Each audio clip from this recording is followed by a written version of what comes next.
অতীতে দেখেছি আমরা বাজেট ঘোষণার আগেই দেশের সমস্ত দ্রব্যমূল্য বৃদ্ধি পেয়েছে, কিন্তু এবার ব্যতিক্রমধর্মী একটি ঘটনা ঘটেছে। যখন বাজেট ঘোষণা হয় দ্রব্যমূল্য ধীরে ধীরে কমা শুরু করেছে। বক্তব্য রাখার জন্য আহ্বান জানাবো মোহাম্মদ আইনুল হক, সদস্য সিরাজগঞ্জ ৩। আপনার সময় ৬ মিনিট। বিসমিল্লাহির রহমানির রহিম। আসসালামু আলাইকুম রহমতুল্লাহ। মাননীয় স্পিকার, জাতীয় সংসদ 2026-27 অর্থ বাজেটের অধিবেশন আমাকে বক্তব্য দান দেওয়ার সুযোগ দেওয়ার জন্য আপনাকে ধন্যবাদ জানাই। মাননীয় স্পিকার, গভীর শ্রদ্ধার সাথে স্মরণ করছি মহান স্বাধীনতার ঘোষক, ৭১-এর সূর্য সৈনিক, স্বাধীনতার প্রতীক শহীদ রাষ্ট্রপতি জিয়াউর রহমানকে।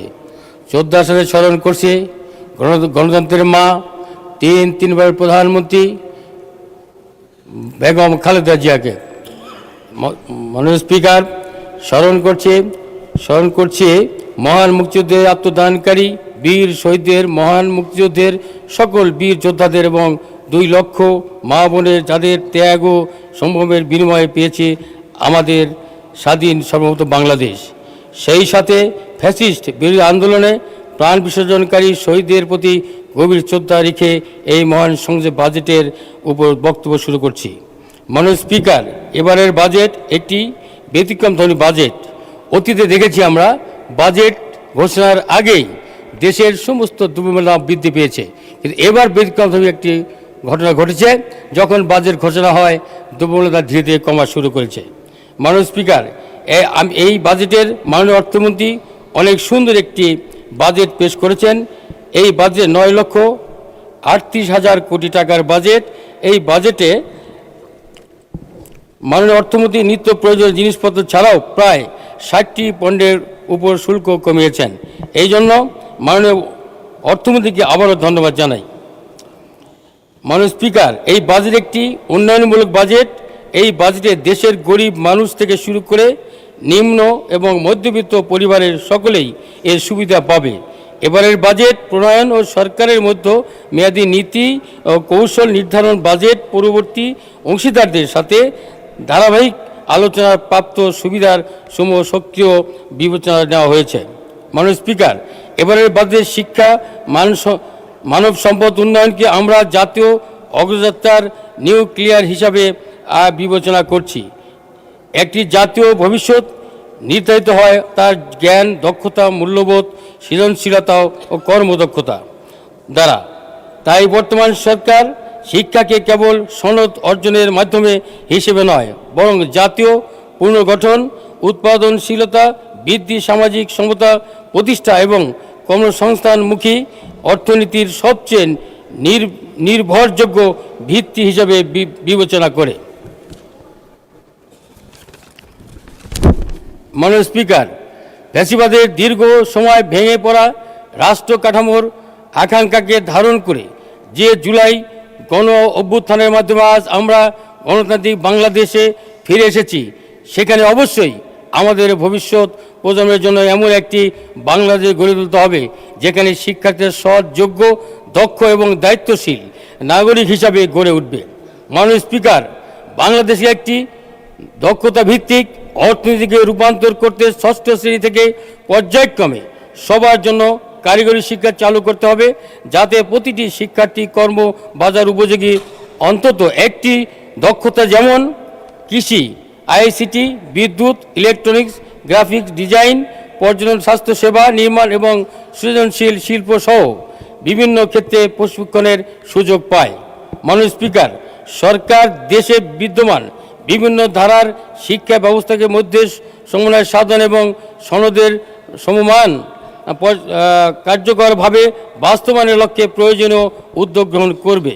প্রাথমিক ও গণশিক্ষা, মাদ্রাসা, কারিগরি শিক্ষা এবং মাধ্যমিক ও উচ্চ শিক্ষার গুণগত মান উন্নয়ন এবং পাঠদান কার্যক্রমের উৎকর্ষ সাধন আমাদের অগ্রাধিকার দিতে হবে।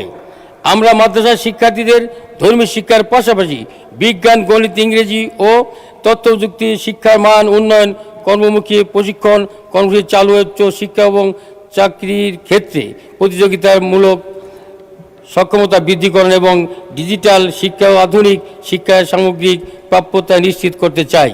মাননীয় স্পিকার, নির্বাচনী ইশতেহারে প্রতিশ্রুতি মোতাবেক আমরা বাংলাদেশের প্রতিটি ইউনিয়নে একটি করে এবং বড় শহরে প্রতিটি ওয়ার্ডে এক বা একাধিক আধুনিক প্রাথমিক স্বাস্থ্যসেবা ইউনিট স্থাপনের পরিকল্পনা গ্রহণ করছি এবং বাস্তবায়ন প্রক্রিয়া ইতিমধ্যেই শুরু হয়েছে।